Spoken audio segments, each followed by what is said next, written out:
Az emberek fursacskába. Nézzétek el, dr. Halai Norbert, doktor chirurgia, chirurg lettem, 2 hétig volt a praxám, most már így gyakorolok. Subkutál idekcióba értveztek tőle. Lá! Várjál, megfordítsam a kamerát, csak röszked a kezem, bazd meg. Nézzük, látszik. Röddek ez.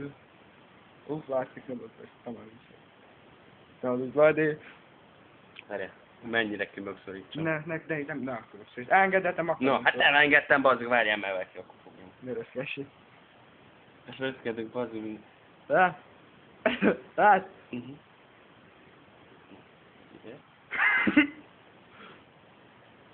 Nincs semmi bennem, bazd meg! Hát itt miért? Nem is LOL, bazd meg! LOL! Ez jár felébe, túlélte. Levegőt szedték ki belőlem.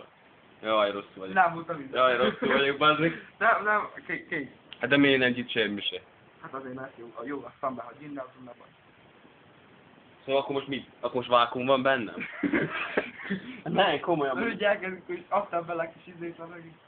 Fáj? Nem, fáj semmi se, bazd meg, csak... Akkor szurkáljanak tovább. Még kilukasztasz, bazd meg, Lukas lesz meg, iszok vizet, fogy ki majd belőle. Oké. Akkor meg most az eredmény. Mög az apát, fazán, nem? Fáj? Hát nem fáj, bazd meg, de ez... Ettől nem bírok meghalni. Most vákum van bennem, már rosszul vagyok, már mindjárt okálok. Túléltük, jó. Csak rösz... Sziasztok, doktor. Gyere!